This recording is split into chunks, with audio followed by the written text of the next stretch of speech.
வணக்கம் சகோஸ், எல்லோரும் எப்படி இருக்கீங்க? எல்லோரும் நல்லா இருப்பீங்கன்னு நம்புகிறேன்.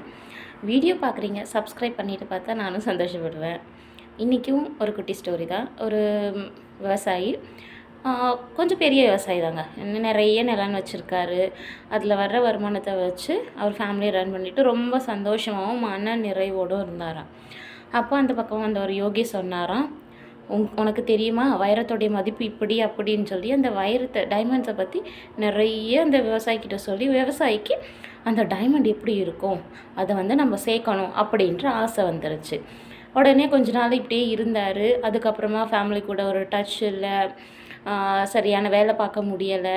அப்படி இப்படி தனித்தனியாக இருந்து அந்த வைரத்தை எப்படியாவது அடைஞ்சே ஆகணும் அப்படின்ற ஆசை அவருக்குள்ளே வந்துருச்சு. அதனால என்ன பண்ணார், இருக்கிற நிலத்தை பிள்ளைங்களுக்கும் மனைவிகளுக்கும் கொஞ்சம் அவங்களுக்கு தேவையானதை கொடுத்துட்டு மீதி எல்லாத்தையுமே வேறொரு விவசாயிக்கிட்ட விற்றுட்டு இந்த வைரத்தை தேடி ஒரு நாடாக போக ஆரம்பித்தாராம். கடைசியில் கையில் இருக்கிற பணமும் தொலைஞ்சி எங்கேயுமே வைரமும் கிடைக்காம ஒரு நதியில் விழுந்து செத்து போயிட்டாராம். அப்போது அதே வழியாக வந்த இன்னொரு யோகி அந்த விவசாயியை பார்த்து, புதுசாக வாங்கினார் இல்லையா, அந்த விவசாயிக்கிட்ட பார்த்து கேட்டாராம், பழைய விவசாயி அவன் வந்துட்டானா அப்படின்னு சொல்லி அவருடைய பேரை சொல்லி கேட்டிருக்காரு. அதுக்கு கொஞ்சம் 2 நாளைக்கு முன்னாடி தான் இந்த புதிய விவசாயி ஒட்டகங்களுக்கு அவர் தண்ணி காமிச்சிட்டு இருந்தாராம். ஒட்டகங்களுக்கும் மாடுகளுக்கும் அங்கே தண்ணி காமிச்சிட்டு இருக்கும் பொழுது அந்த ஒரு சின்ன நீரோடையில் இருந்த பளபளன்னு ஒரு கல்லை பார்த்துட்டு, இந்த கல் அழகாக இருக்கே, வெயிலுக்கு பயங்கர ஷைனிங்காக இருக்குது, இதை நம்ம கொண்டு போய் வீட்டில் அழகு பொருளாக வைக்கலான்னு சொல்லி ஒரு மீடியம் சைஸில் ஒரு கல் வாஷ் பண்ணி கொண்டு வந்து வீட்டில் ஃப்ரண்ட்டில் வச்சுருக்காரு. அதை பார்த்துட்டு தான் இந்த விவசாயி பழைய விவசாயிக்கு வைரம் கிடச்சிருச்சு போல் அப்படின்னு சொல்லி கேட்டிருக்காரு. ஆனால் அந்த புதிய விவசாயி சொன்னாராம், இல்லை அவர் இன்னும் திரும்ப வரல, இது இங்கே நிலத்தில் கடந்தது, பார்க்குறதுக்கு அழகாக இருக்கே, நான் தான் கொண்டு வந்து வச்சேன்னு சொல்லி. உடனே அந்த யோகியை கூப்பிட்டுட்டு இந்த விவசாயியும் அந்த நீரோடைக்கு போகிறாரு.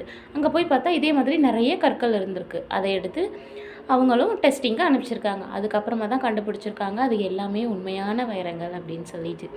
அந்த பழைய விவசாயி தான் தினமும் நடந்த காலுக்கடியிலேயே பல கோடிக்கணக்கான வைரங்களை வச்சுக்கிட்டு நாடு நாடாக தேடி கடைசியில் தன்னுடைய உயிரையும் விட்டார், தன்னுடைய மக்கள் மனைவியையும் விட்டார். அதே மாதிரி தாங்க நம்ம லைஃப்பில் நிறைய வாய்ப்புகள், நிறைய சாய்ஸஸ் நம்ம காலுக்கு கீழே கொட்டி கிடக்கு. அதை நம்ம தான் தேடி எடுக்க கஷ்டப்படுறதில்ல.